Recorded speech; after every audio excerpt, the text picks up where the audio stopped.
Hey, it's Loki, and this is the How I Became a Priest story. Well, it started a long time ago, in a land far, far away. This place is called the Commune. It's not really all that far from where I currently am. It's about 300 miles away. But as a young trans guy, I came here to the Midwest in 2001, and I was completely and utterly uncomfortable and miserable in the St. Louis area, and also in any kind of the subgroups that was out here. So for a while there, I kind of hid in the goth scene. Well, I kind of found paganism kind of found me actually in '98, and I'd been doing one-on-one study and self-study since that time until 2001. So one day I go to the goth bar where, they prize androgyny. And this girl starts talking to me, and she's also a pagan. And there's this land sanctuary 200 miles away, and she goes there pretty much on the weekends. So I started hitching a ride with her down there and hanging out. And it was a 501c pagan church. But it was going through some growing pains, and I, being the believer of fate that I am, decided that I was going to basically become a monk since I was so uncomfortable, and embrace celibacy and just work full time at this land sanctuary and try to get things, squared away. And I did, and there's like little imprints of me everywhere. There's paintings, shrines. I helped put in the heater for the outdoor shower house, all that stuff. But no matter what I did, I didn't get any recognition of it as a man. I got recognition of it as a priestess. And that was also very uncomfortable for me. No matter how many times I told them, no, I'm trans, no, I'm male, no, I don't want to draw down the moon, I want to draw down the god, and it became a big issue. Then I met my now ex, and that, she was pagan. We lived there together full time for a year. And during that time, I was getting more recognition of my masculinity, except I was getting it as a lesbian. Regardless of what I told them over and over again, no, I'm not a lesbian, I am a bisexual male, and I am, a priest, and I've been doing this for years. And it's like they kept trying to throw Wicca 101 at me over and over again, like I don't understand. When in reality, other than the High Priestess, I had been in active study longer than anyone that was at the commune. So I went into the intern priest program, which was a year long of Wicca 101, and at the end you would get your validity certificate. Well, more political drama started happening, and haters started showing up and doing that whole, they said this, they said that, they're secretly trying to get the land from you, blah, blah, blah, blah. And also during that time, I was going to a psychologist, but I was going to go and transition, and I was going,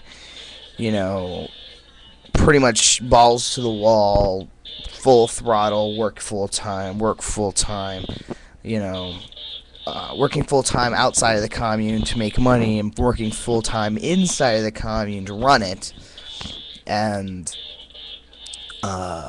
my ex wasn't prepared for my transition, and I just didn't have the energy to, do that. And like most relationships, it didn't survive my transition. And So I ended up going on a little bit of a journey after that. I was like 2 classes away from completing Year and a Day, which was Wicca 101 again. I've done cumulatively in the last 9 years Wicca 101 about 89 times, and it's like it never, ever, ever ends. It's always Wicca 101, Wicca 101, Wicca 101. Let's learn the basics. Let's learn the basics. This is a wand. This is a wand. This is a stone. This is how to ground. This is centering. I'm like, I know this.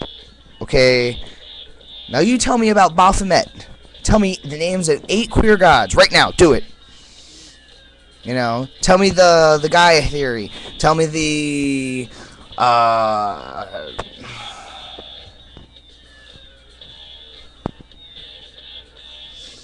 you know, just tons of stuff. And you know, I get talked down to a lot. And finally I reached my level where I wasn't going to do it anymore, so I left everything. I left the commune. And I went to Arkansas with this old crone woman that I met while she was passing through the commune, and turns out actually she knows Lauren Cameron, and grew up with him in the Ozarks down in Arkansas, and bought him his first camera before he moved to San Francisco. But that's a side note. And she's a pagan, and more to the point, she's actually a Cherokee shaman. So I started doing study with her. And I did active study with her for 4 months in sweat lodges and this and that and dreamscapes and, you know. So spiritually, I did the commune. I did the Wicca. I did the Wicca 101. I did the shaman training. So finally it was, you know, how we're not centralized. We don't have a centralized religion, you know. So whereas my ordination is recognized at the particular group I'm with, if I go outside of that, it's not, because I don't have a paper from a centralized pagan church saying, yes, in fact, I am a HB3, you know, or from the old crone woman saying, yes, in fact, he's a shaman. So instead, I took it upon myself, after these years of abuse and trans intolerance and all this other crap, to go and try and register as a pagan online. Couldn't do it. So I ended up going through the ULC, and I got registered as a minister through them, and I'm currently starting a 501c3 of my own, and have big plans in the works for it. Very hush-hush. I'll tell everybody as soon as my paperwork is finalized and I get the equipment. But basically, I became a priest because people were in my way of becoming a priest. So I wanted it more, and I took it, goddammit. And currently, the most priesty thing I'm doing, other than working on all this paperwork and projects, and currently a book on paganism, although I'm putting a section in there about gender binary in paganism and the ethics of having gay and transsexual peoples in your circle and how to deal with that without making them basically freak. I mostly have been doing weddings, and actually that's been very rewarding for me. So yeah, that's how I became a priest. That's why I became a priest, and I'm gonna die a priest, god damn it. Well, for any other questions, let me know. Peace out.